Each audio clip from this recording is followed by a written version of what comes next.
The most important position at this time of year, goaltending. The Devils were overwhelming for the first 3 games. Artur Zerbe of the Carolina Hurricanes and his team were overmatched. But a transformation. Facing elimination, the proud Hurricanes rallied, and so did their goalie. Inspired by Zerbe, the Hurricanes have grabbed the attention of the hockey world this Sunday afternoon, humbling the Eastern Conference champions twice. The Devils will try to somehow find a way to get back to the form of the first 3 games against King Arthurs.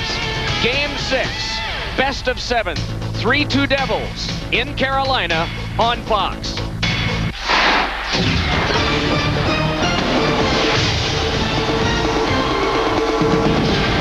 Forget about NASCAR for a moment. Forget about ACC basketball. Right now, the Tar Heel State is hockey country. The barbecue going outside, the fans inside, pumped and ready for action for Game 6 of this quarterfinal round matchup as the Devils and the Carolina Hurricanes square off.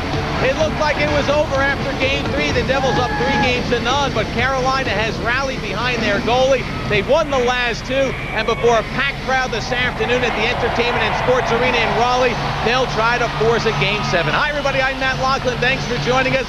The Devils didn't want to find themselves playing a Game 6, but they have nobody to blame but themselves and the goalie for Carolina, Artur Zerbe, who's been brilliant. So the Devils will try to win in advance.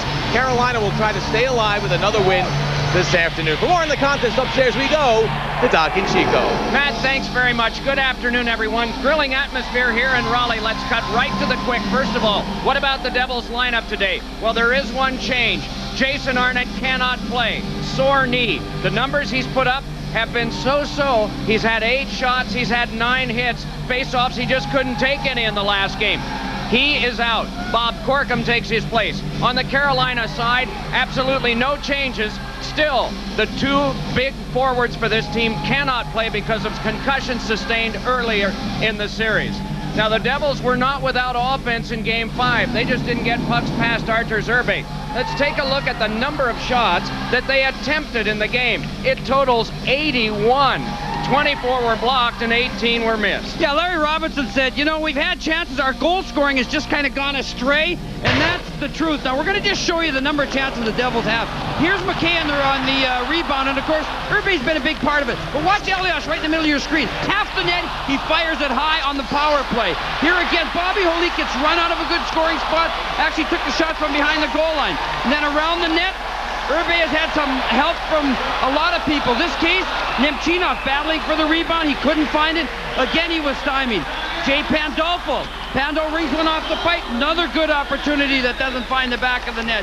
And here late in the game, Breland whacking away, and so is Colin White out of frustration. The chances have been here, Mike, but unfortunately, when it comes to chances, the end, the finish has to be better than the beginning, and last 2 games that hasn't been the case. Well, out of all of the players who are playing in the playoffs, this is probably the one series that has focused most on one guy. And the one guy is Artur Zerbe, who has held this team in here. Take a look. First 3 games were losses. Save percentage 876.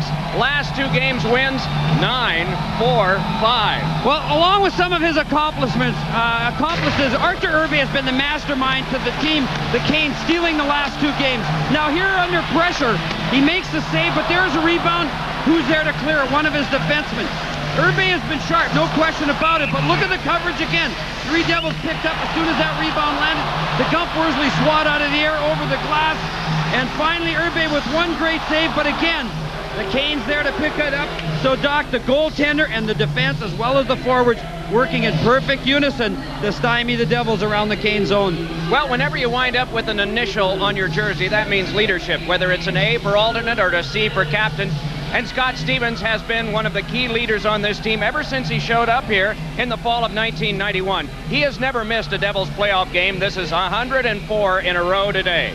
Well, as we all know, Scott Stevens, inspiring words, Doc, is not his choice of leadership. It's more about action, and that's the way he likes to have an influence on the game. And talking to Scott before the game, he was calm, and I said, "Are you going to say much to the team?" He says, "No, nothing needs really to be said."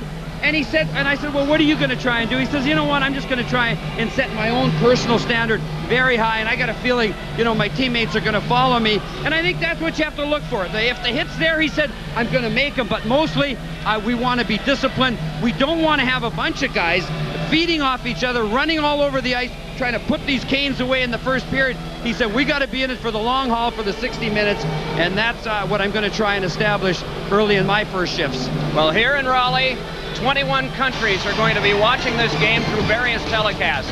They've added folding chairs. They've sold standing room.